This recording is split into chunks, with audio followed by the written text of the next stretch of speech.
Bonjour, arrêtons de prendre des acquéreurs pour des imbéciles. Les acheteurs ne se feront pas avoir sur ces critères que l'on va parler. Avant de faire une offre d'achat, les acquéreurs visitent en moyenne 5 à 6 biens. Voilà les points qui retiennent leur attention. Au cours d'une visite immobilière, les acheteurs potentiels se montreront très attentifs à certains critères. Des professionnels de l'immobilier listent ceux qui reviennent le plus souvent. Je vais vous présenter cela après le générique et n'hésitez pas à liker.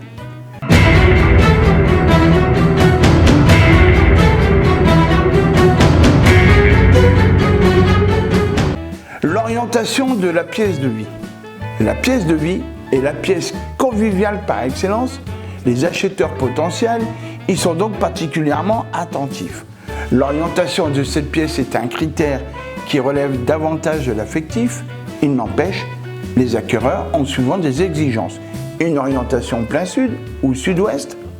Pour certains, l'ensoleillement du séjour est même un critère de choix prédominant.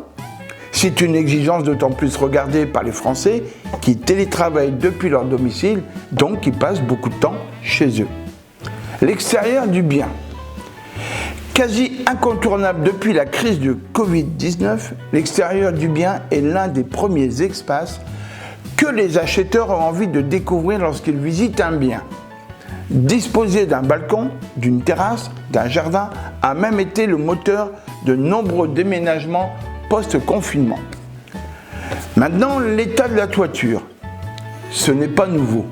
La toiture fait elle aussi l'objet d'une vigilance accrue par les futurs acquéreurs. Ils y voient, à juste titre, un centre de coût important. Dans la mesure du possible, avant d'acheter, il faut essayer d'y avoir accès, de savoir si elle a été refaite ou non.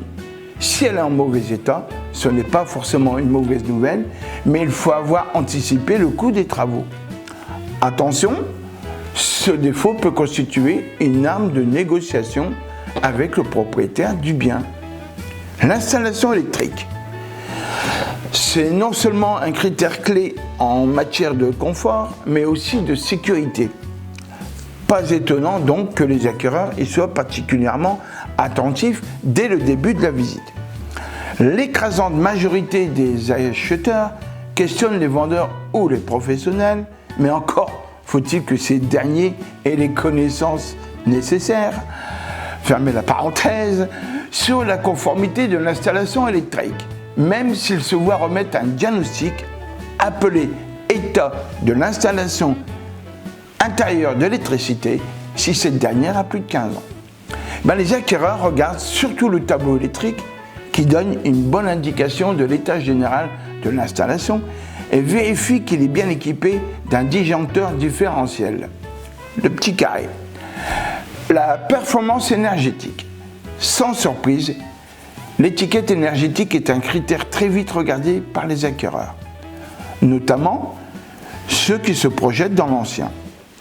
Outre le DPE, ces derniers regardent l'état des fenêtres, la qualité du système de chauffage, s'il existe des dispositifs de récupération d'eau de pluie. Aujourd'hui, force est de constater que les acquéreurs hésitent à entreprendre des travaux par crainte de ne pas trouver les bons artisans. Eh ouais. Leurs critères de choix prédominants. Celui-ci varie en fonction de chaque acquéreur potentiel.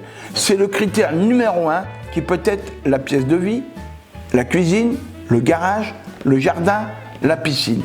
Donc, au moment du premier contact téléphonique avec mes clients, lorsque je suis dans la phase de découverte, je leur demande ce qui a attiré leur attention dans le bien pour lequel ils m'appellent.